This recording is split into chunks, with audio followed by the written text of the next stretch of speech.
দেখুন আজকে কিন্তু বজ্র বৃষ্টি হচ্ছে, পানির সাথে আকাশের মেঘগুলোর সাথে লড়াই হচ্ছে।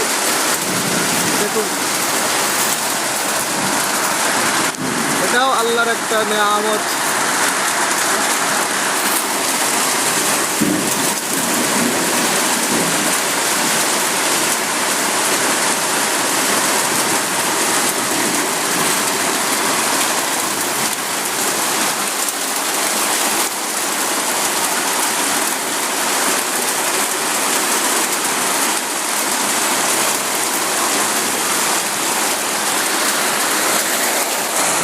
দেখুন, বজ্র বৃষ্টি হচ্ছে, বিদ্যুৎ চমকাচ্ছে।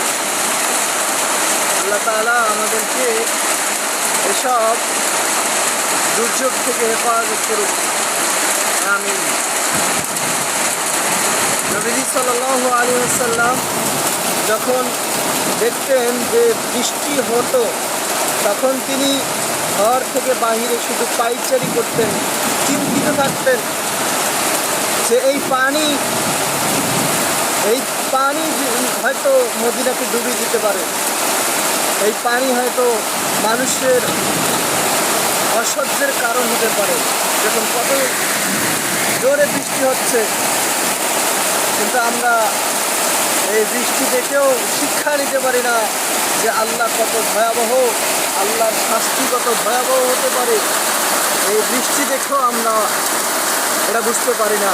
আমরা নামাজ পড়ি না, আমরা আল্লাহর কাজ করতে চাই না, হয়তো আমরা মনে করি যে আমরাই সব, আর কেহ নেই, আমরা যা করি এটাই সব। দেখুন কত জোরে বৃষ্টি হচ্ছে, দেখুন বৃষ্টি কানায় কানায় পূর্ণ হয়ে যাচ্ছে। এই বৃষ্টি দেখে যদি আমরা শিক্ষা নিতে না পারি, তাহলে বুঝতে হবে আমরা হচ্ছি দুর্ভোগ, আমাদের জন্য দুর্ভোগ। আমরা হচ্ছি কপাল পোড়া মুসলমান, যারা আল্লাহর নেয়ামত, আল্লাহর দুর্যোগকে দেখেও ভয় পায় না, আল্লাহর কাজ করে না। এরকম হচ্ছে আমরা আল্লাহর বান্দা। আমরা নামে আল্লাহর বান্দা, কিন্তু আসলে কোনো কাজ করি না। দেখুন কত জোরে বিদ্যুৎ চমকাচ্ছে, পানি কানায় কানায় পূর্ণ হয়ে যাচ্ছে, তবুও আমরা আল্লাহকে ভয় করতে চাচ্ছি না। তাই আসুন আমরা সবাই এই দুর্যোগ, বিভিন্ন ধরনের পরিবেশে আল্লাহ যে দুর্যোগ দেয়, ভালো খারাপ যা কিছু দেয়, সব কিছুকে আমরা সাদরে গ্রহণ করব এবং আল্লাহর বিধিবিধান মেনে চলব। বিশেষ করে আমরা প্রত্যেকে 5 ওয়াক্ত নামাজি হব।